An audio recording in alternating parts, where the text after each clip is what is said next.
He was handsome, intelligent, and charismatic. To the outside world, Ted Bundy was the perfect man. But beneath that charming exterior lurked a monster, a predator responsible for one of the most infamous crime sprees in American history. This is the story of his final desperate acts, his dramatic downfall, and the chilling legacy he left behind.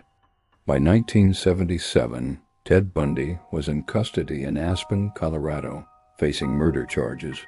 But Bundy, ever the manipulator, had no intention of staying put. During a preliminary hearing in the courthouse law library, he saw his chance. Left unshackled and with the guard outside, he simply walked to a window, jumped 2 stories to the ground, and vanished. For 6 days he was a free man, hiding in the mountains, breaking into a cabin for supplies. But hunger and the harsh conditions eventually drove him back toward town, where he was recaptured, looking disheveled and a shadow of his former self. His first escape was audacious, but his second was even more stunning. Back in a cell in Glenwood Springs, Bundy began meticulously planning. He discovered a weakness in the ceiling. Over several weeks, he used a hacksaw blade he'd smuggled in to cut a hole into the crawl space above. On December 30th, 1977, with most of the jail staff off for the holidays, he made his move. He crawled through the hole, navigated the ceiling joists, and dropped into an empty apartment. He changed into clothes he found there and walked out the front door into the freezing night. By the time his escape was discovered the next morning, Ted Bundy was long gone, on his way to Florida. He arrived in Tallahassee, a ghost from the past, and rented a room near the Florida State University campus. The freedom reignited his depraved urges. On the night of January 15th, 1978, he broke into the Chi Omega sorority house. In a horrifying 15-minute blitz, he brutally attacked 4 young women, killing 2 of them, Margaret Bowman and Lisa Levy. He then traveled just a few blocks away and attacked another student, Cheryl Thomas, in her home, leaving her for dead. Miraculously, Cheryl and 2 of the Chi Omega victims survived, but they were left with life-altering injuries and trauma. But Bundy wasn't finished. His rampage continued. A few weeks later, he abducted 12-year-old Kimberly Leach from her middle school in Lake City. It was a crime that shocked the nation and marked a terrifying new low. Kimberly was his youngest victim. Her body was found weeks later in a shed at a state park. Bundy's final spree of violence was a desperate, chaotic explosion, a far cry from the calculated predator he had once been. The manhunt was one of the most intense in Florida's history. Finally, on February 15, 1978, a Pensacola police officer spotted a suspicious car and pulled it over. The driver was Ted Bundy. His reign of terror was finally over, for good this time. The trial for the Chi Omega murders was a media circus, the first to be nationally televised in the United States. Bundy, a former law student, was arrogant and theatrical, choosing to represent himself. He believed his charm could once again save him. He cross-examined witnesses, including the survivors of his own attacks, and surreal and disturbing scenes broadcast into living rooms across America.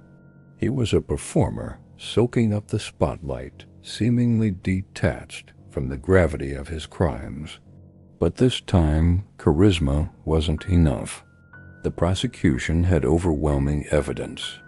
The most damning was a bite mark left on the body of victim Lisa Levy. Forensic odontologist Dr. Richard Suverin took the stand, presenting a large photo of the bite mark next to an overlay of Bundy's distinctively crooked teeth. He declared it a perfect match. In that moment, the mask slipped. The jury saw the physical proof of the monster. On July 24, 1979, after less than 7 hours of deliberation, they found him guilty on all counts. The judge, Edward Cowart, famously told Bundy, "You have made a good lawyer, and I would have loved to have you practice in front of me. But you went another way, partner." He sentenced Bundy to death.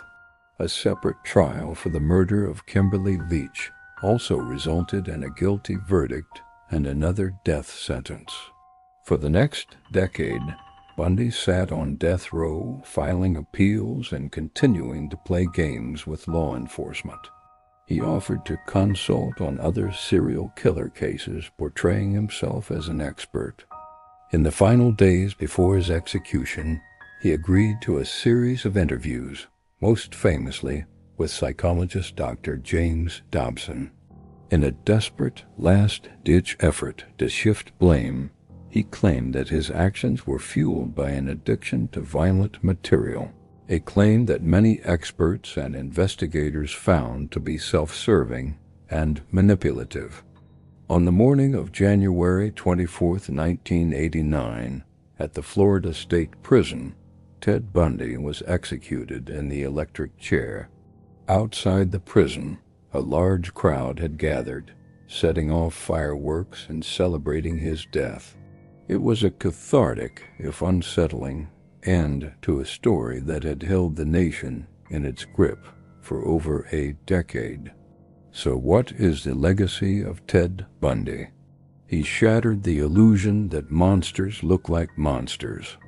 He was the boy next door, the charming man who could gain your trust before revealing his true nature. His case fundamentally changed law enforcement.